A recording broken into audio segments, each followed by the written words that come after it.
दिल्ली का विधानसभा का सत्र 5 जनवरी से शुरू किया जाएगा। 5 जनवरी से 4 दिन का ये सत्र दिल्ली विधानसभा का शुरू होगा और इसमें 2-3 प्रस्ताव जो दिल्ली की सरकार की तरफ से आएंगे उनके बारे में मैं आपको बताता हूं। मुख्यमंत्री महोदया ने निर्णय किया है, मंत्रिपरिषद ने निर्णय लिया है कि पॉल्यूशन के ऊपर दिल्ली विधानसभा में चर्चा की जाएगी और दिल्ली के विधानसभा के सत्र में दिल्ली सरकार पर्यावरण और पॉल्यूशन के ऊपर प्रस्ताव लेकर आ रही है, जिसमें सभी सदस्य चर्चा करेंगे और दिल्ली की इस वक्त की पॉल्यूशन की स्थिति क्यों है, क्या स्थिति है, क्या इसके कारण है।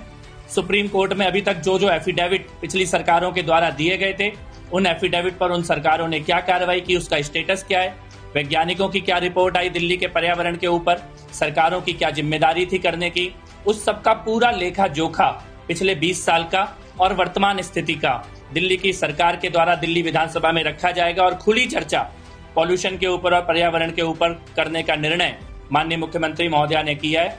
और मैं विपक्ष के साथियों से भी ये अपील करता हूं कि पिछले 10-12 साल की आपकी सरकार ने जो जो काम किए थे पॉल्यूशन कम करने के लिए, उनकी रिपोर्ट, उनका डिटेल दिल्ली विधानसभा में जरूर आप लेके आइए। आपका स्वागत है और हम उसके ऊपर चर्चा करेंगे कि आपकी कहां पर कमियां रह गई थी और आगे दिल्ली के पॉल्यूशन को दूर करने के लिए क्या किया जा सकता है। इस पर दिल्ली विधानसभा सर्वसम्मति से चर्चा भी करेगी और निर्णय भी लेगी।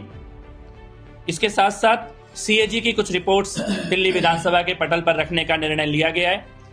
सीएजी की एक रिपोर्ट जो कि पिछली सरकार के कार्यकाल में ही आ गई थी, लेकिन पिछली मुख्यमंत्री ने उसको रोक के रखा था और हमने संकल्प लिया था कि हम पटल पर सारी सीएजी की भ्रष्टाचार की सारी जो जांचें हुई हैं उनको सामने लाएंगे। शीश महल पर सीएजी की रिपोर्ट आने वाले विधानसभा सत्र में दिल्ली की जनता के सामने रखी जाएगी।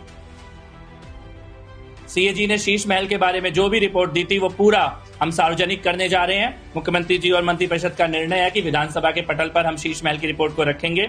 इसके साथ साथ साल 2022 तक दिल्ली जल बोर्ड की कार्यप्रणाली के ऊपर सीएजी की बहुत ही डिटेल रिपोर्ट आई हुई है। फंक्शनिंग ऑफ दिल्ली जल बोर्ड, उसमें किस प्रकार की अनियमितताएं हुई, क्यों दिल्ली का सीवर और पानी का तंत्र पूरी तरह से खराब हो गया। पिछले 10 सालों में सीएजी की डिटेल्ड रिपोर्ट है दिल्ली जल बोर्ड के भ्रष्टाचार के ऊपर, उसको भी विधानसभा के पटल पर रखने का निर्णय मंत्रिपरिषद ने किया है। और इसके साथ साथ हायर एजुकेशन में यूनिवर्सिटीज जो दिल्ली सरकार की हैं, 2023 तक उन यूनिवर्सिटीज के संचालन में किस प्रकार का भ्रष्टाचार हुआ, उसकी भी सीएजी की रिपोर्ट आई हुई है। उसको विधानसभा के माध्यम से दिल्ली की जनता के लिए सार्वजनिक करने का निर्णय ये मंत्रिपरिषद ने किया है। तो 4 निर्णय हैं। पहला, पॉल्यूशन के ऊपर सरकार खुद प्रस्ताव लेकर आ रही है और खुली चर्चा प्रदूषण और पर्यावरण के ऊपर किया जाएगा। सीएजी की 3 रिपोर्ट, एक शीश महल के भ्रष्टाचार के ऊपर, दिल्ली जल बोर्ड के 2022 तक